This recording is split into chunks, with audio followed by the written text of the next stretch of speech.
On first down, they hand off to Marlon Mack. Huge hole, 50-yard line. He's at the 40, still going near sideline. He's at the 10. He's at the 5, and he will score. Touchdown, Marlon Mack. Touchdown, INDY.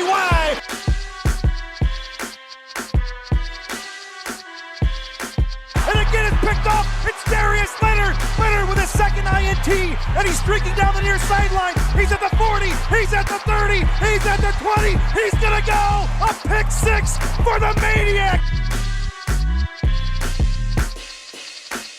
Kenny Moore gets to Deshaun Watson. That's a sack for Kenny Moore.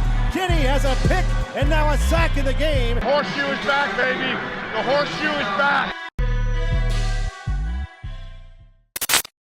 With the 149th pick in the 2020 NFL Draft, the Indianapolis Colts select Danny Pinter, guard from Ball State. So a guy that Indiana native, stays in Indiana. Derek, what are your thoughts here on Danny Pinter? Yeah, so obviously we mentioned before that the Colts need to get some offensive line depth, and Danny Pinter still is that kind of guy, a guy that has played multiple different positions throughout his collegiate and high school career. He actually was a tight end part-time in high school, which is quite funny to think about. But obviously, like you mentioned, played a lot of tackle and some guard in the at Ball State, but he was mainly a tackle, more of an undersized tackle, to say the least, being 6'4", only 305 pounds. Not necessarily the biggest tackle out there, so that's why many people would say has the potential to just be a guard. But also ran a 4.9 40 time, which is pretty good.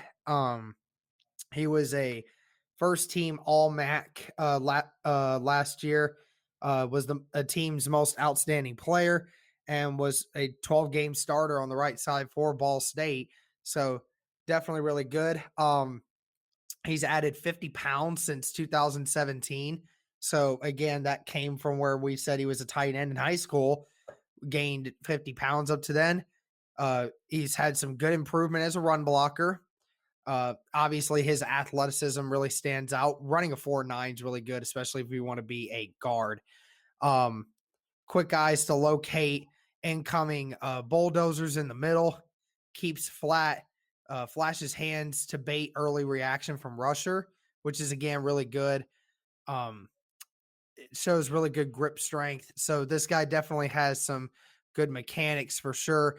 But ultimately, you're just looking at the fact that he's a little bit smaller than what you would actually want, and his technique and pass protection is just really not that great. And that's the issue that you have there is, that's some stuff that definitely has to continue to get better. He's just inconsistent in pass sets, and he's not really eager to meet somebody at contact. Sometimes he actually just sits and waits. So they're just going to have to teach him to, advance to that second level, and they're just going to have to work with him a lot on his pass sets. Yeah. And he's 6'4", 306. I mean, a lot of people feel like that's probably about his max that he's going to get to, so he's probably not going to put on much weight. He already put on, you said, 50 pounds, former tight end. So he has that athletic ability.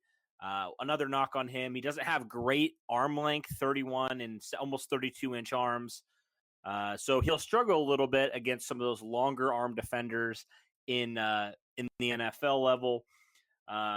He that also one thing that may be a knock on him. It's nothing that it's his fault, but he's a little bit older. He's going to turn 24 in June. So people are thinking, he's a little bit older of a prospect. That could be potentially something to be aware of. But overall, he's a guy, and also you have to think about, he's coming from the MAC. So how is that transition going to go from him from going to the MAC to the highest level in sports? And so that's certainly just going to be an interesting one. But I think he's a guy overall, that fits a need, which we talked about, arguably with what the Colts have done.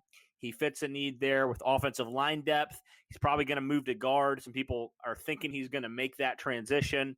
So adding some depth to the guard position, interior offensive line, was something the Colts needed to do.